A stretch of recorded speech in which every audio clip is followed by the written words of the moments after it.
Hey everybody, Mary Despe here. Hope you're having a great summer. We are in August. If you are here in the States, it is summertime. Of course, if you're elsewhere and you're seeing this video, hope your life has been good to you the last few months and you've been able to enjoy time with family and do amazing things at work and such. So, I've been traveling a bit.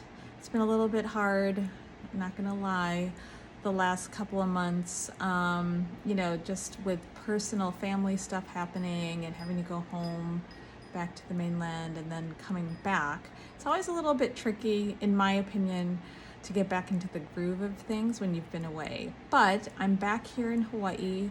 Wanted to do a quick video on something that somebody had asked me when I was away that I thought was really good because these kind of things are happening, and just wanted to share my opinions on the approach that you might need to take if you are either fired from a job due to performance or you're laid off. Before we get into the video, please click the subscribe button. Both of these situations are different from each other, okay? But they do share common things. In my opinion, there's 4 things in these situations that you really need to consider. So the first thing is that you should be honest about what's happened, okay? So there's no sense in lying. There's no sense in stretching the truth, taking away details that are highly critical to your current state of affairs. Be honest about it. And the reason for that is, 1, we should always be honest and be authentic about what the situation is. But also 2, if you share something that is not true, remember, we live in a day and age where things are verifiable, they're checkable. So if it's not from a news article or something that we've heard on a podcast, it's that other people know other people who know the person interviewing you, of circumstances at the company. And they might even know you, even though you may not be authorizing them to talk about you or give any impression. But the fact is that, you want to keep it simple, honest about your situation. If you've been laid off, say that you've been laid off. If you've been fired for performance, you want to acknowledge that and face the music. Certainly there are ways to, continue the conversation, not just by saying I was fired from my job at the end, but you do want to acknowledge that this event has happened. Okay, so 2, really, I should have said this before as the first option, but the second important thing is to plan what you're going to say. The idea here is that, you're going to share some basic background details, and it's a good idea to incorporate what you might have done wrong or what you could have done better, okay? Also share challenges or things that you might not have agreed with or that you found to be an obstacle to hinder your performance. But, certainly you should do this in a non-aggressive, biting kind of way about your past employer.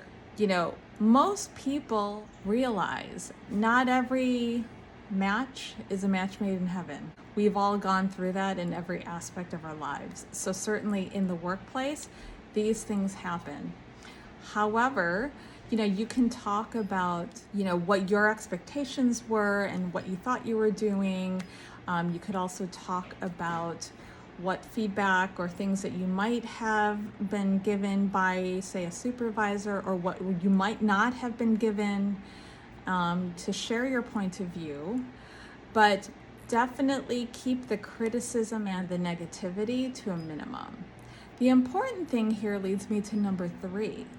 The fact is that, it's not so much that there was a departure, but rather what you learned from it, what you're continuing to learn, how you're working on things. Something that shows that the end point is not just that you left a job or that you were fired.